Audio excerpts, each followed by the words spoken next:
सुपीक शेती वाचवा. रिंग रोडचा मार्ग बदलण्याची मातोरी मुंगसरा चांदशी शेतकऱ्यांची मागणी. नाशिक शहराबाहेरील प्रस्तावित रिंग रोड मातोरी मुंगसरा व चांदशी या गावाच्या हद्दीतून नेण्याच्या योजनेला परिसरातील शेतकऱ्यांनी तीव्र विरोध दर्शवला आहे. हा मार्ग अत्यंत सुपीक व उत्पादनक्षम शेतीमधून जात असल्याने अनेक अल्पभूधारक शेतकरी भूमिहीन होण्याची भीती व्यक्त करत आहेत. गेल्या 2 महिन्यांपासून शेतकरी विविध शासकीय अधिकारी, लोकप्रतिनिधी आणि मंत्र्यांना निवेदन देत आहेत. मात्र अद्याप या संदर्भात कोणताही ठोस निर्णय न झाल्याने शेतकऱ्यांमध्ये नाराजी वाढत आहे.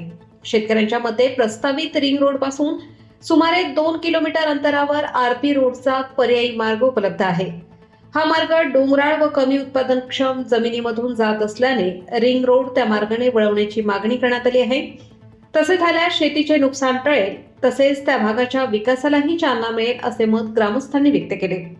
सुपीक शेती वाचवण्यासाठी रिंग रोडचा सध्याचा आराखडा बदलण्याची मागणी शेतकरी व ग्रामस्थांनी प्रशासनाकडे केली असून यासाठी यापुढेही एकत्रितपणे लढा देण्याचा निर्धार व्यक्त करण्यात आला. नमस्कार, माझं नाव विनोद कातड. आम्ही इथे सर्वजण मातोरी, मुंगसरा आणि चांदशी या 3 गावचे रहिवासी जे की रिंग रोडने बाधित होत आहेत, त्यासाठी आम्ही इथं रिंग रोडला विरोध करण्यासाठी जमलो आहोत.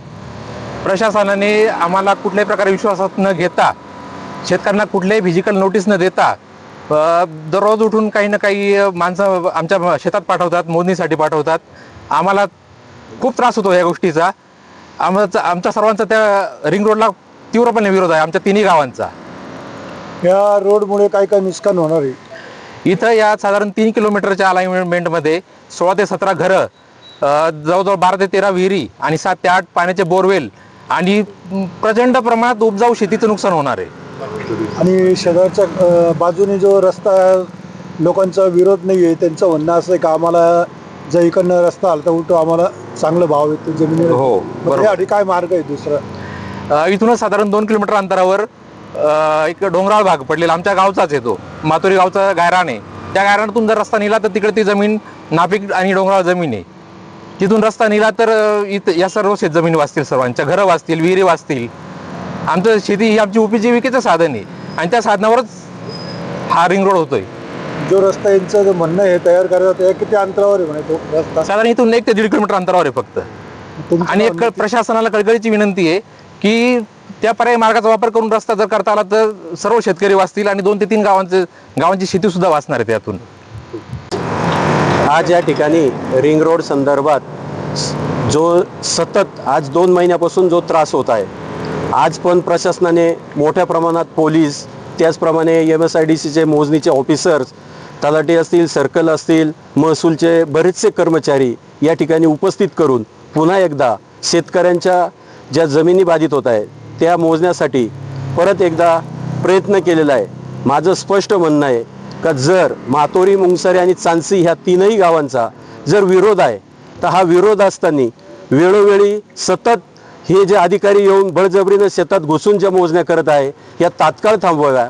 सरकारला आम्ही याच्यापूर्वी पण निवेदन दिलेलं आहे, अगदी मंत्रालयापर्यंत त्याचा पत्रव्यवहार केलेला आहे, प्रत्येक ऑफिसला आमच्यावाले पेपर्स पडलेले आहेत. आणि हे करत असताना जो गवळवाडी मार्गे जो रोड आहे त्या रोडचा फेर सर्वे करावा आणि तिकडनं रस्ता करावा, याच्यासाठी आम्ही वेळोवेळी त्यांना माहिती देतोय. त्याच्यावरच त्यांनी त्याचा विचार करावा आणि कृपा करून या 3ही गावांचा आता अंत पाहू नये, कारण आता खूपच डोक्यावरून पाणी गेलेलं आहे. इथले शेतकरी हे भयभीत बी आहे आणि कुठल्या तरी टोकाच्या भूमिकेला जाऊन पोहोचलेले आहेत. तरी पण प्रशासनाला या ठिकाणी मी विनंती करतो की कृपा करून मातोरी, मुंगसरे आणि चांदशी ही जी अलाइनमेंट पडलेली आहे, हे जे अल्पभूधारक शेतकरी आहे, हे जे घरं बाधित होत आहे, पाण्याचे स्रोत, स्मशानभूमी बाधित होत आहे मातोरीची, याचा फेर विचार करावा आणि प्रॉपर जो मेन अधिकारी आहे त्यांनी प्रत्येक खातेदाराचं प्रत्येकाच्या स्पॉटवर येऊन त्याच्यावर व्हेरिफिकेशन करावं आणि मगच निर्णय घ्यावा.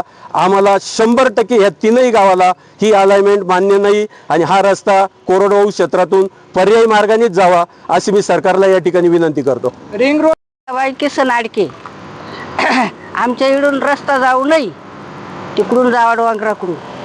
आमच्या इकडून रस्ता जाता नाही. आमचे एवढे लोक 2 महिन्यापासून हे झाले, कोणा पोटाला अन्न नाही का, पाणी नाही का, काही नाही. आताही एवढे लोक उपाशी आहे आणि आमच्या इकडून रस्ता जाता नाही.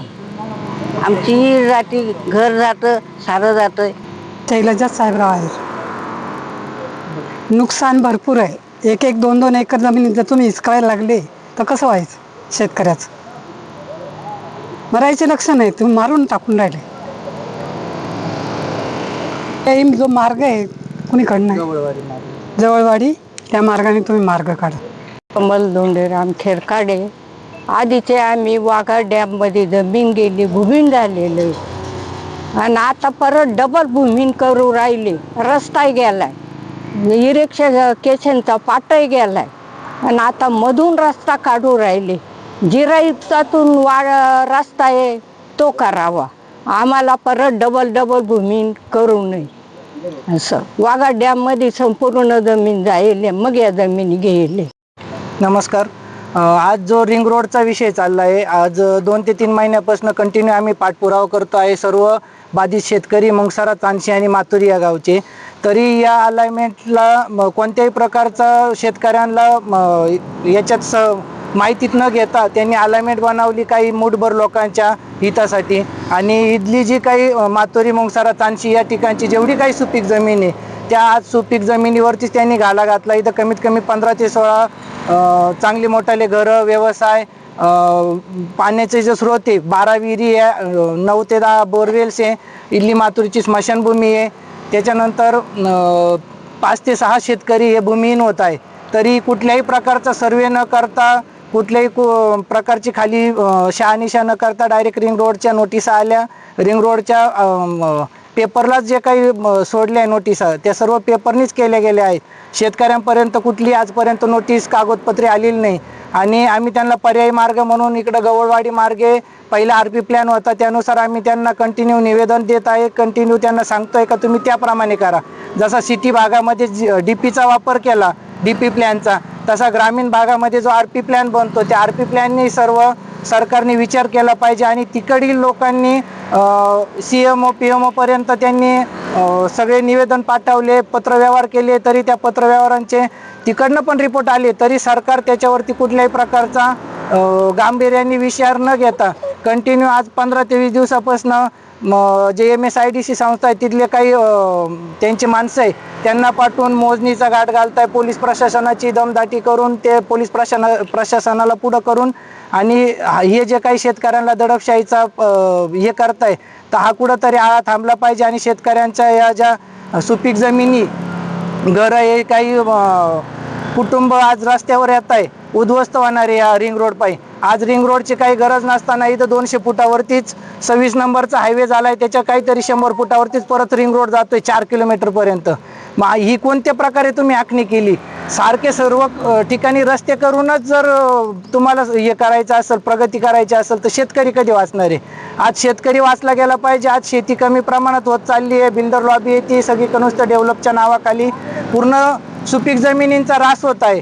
तर आज हा ऱ्हास आम्ही थांबवण्यासाठी सर्व शेतकरी एकजुटीने येऊन आम्ही 2 महिन्यापासून कंटिन्यू आवेदन देतोय, निवेदन देतोय का इथं आमचा रिंग रोड हा झालाच नाही पाहिजे. तुम्हाला तिकडं पर्यायी मार्ग आहे, कोरडवाहू क्षेत्रातनं तुम्ही रिंग रोड टाका. जसा समृद्धी टाकला, टोटली ड्राय भागातून टाकला, मग इथं का सुपीक जागेतून टाकला जातोय? याच्यातही लोकांचं म्हणणं आहे का इथं काहीतरी मुठभर लोकांसाठी हा रोड त्यांच्या म्हणण्याप्रमाणे केला जातोय. तर याला कुठंतरी सरकारने अभ्यास केला पाहिजे. शेतकऱ्यांना विश्वासात घेऊन पुढं काम करा. आणि इथं आज जे हे 3 गावं आहे, 3 गावचे टोटल बाधित शेतकरी आलेले, ग्रामस्थ आलेले, तरी सरकारने इथं कमीत कमी जो आम्ही पर्यायी मार्ग दिला आहे त्याचा सर्वे झाल्याशिवाय इथं कुठल्याही प्रकारचे कोणते अधिकारी पाठवू नये किंवा शेतकऱ्यांवरती दमदाटी किंवा हुकुमशाही करू नये. ही सगळ्यांच्या मताने इथं तुमच्यापर्यंत आम्ही आमचं म्हणणं मांडतोय. आणि तुम्हाला सांगतोय का इथं शेतकऱ्यांचा छेड करू नका, शेतकऱ्यांना वेठीस धरू नका. तुम्ही कलेक्टर ऑफिस इकडे तिकडे आम्ही कलेक्टर ऑफिसला निवेदन दिलं, आयुक्त याच्यात निवेदन दिलं, आम्ही मंत्रालयात पण MSIDCचं जे त्यांचं कार्यालय आहे तिथे पण आम्ही शिवेंद्रराजे भोसलेला निवेदन दिलं. त्यांनी पण सांगितलं का खाली तुम्ही MSIDCचे जे काय अधिकारी त्यांना सांगितलं का तुम्ही खाली तो रिसर्वे करा किंवा काय नुकसान होतं आहे तुम्ही ते चेक करा. पण हे आम्हाला प्रत्येक वेळेस असं सांगता आम्हाला डिमार्केशन करू द्या, आम्हाला मोजणी करू द्या. तुम्ही डायरेक्ट डिमार्केशन करणं आणि मोजणी करणं याला अर्थ नाही. तुम्ही फेर सर्वे करा. जसा आधी हा सर्वे केला, कोणालाही विश्वासात घेऊन सर्वे केला नाही. हा मूठभर लोकांना विश्वासात घेऊन त्यांच्या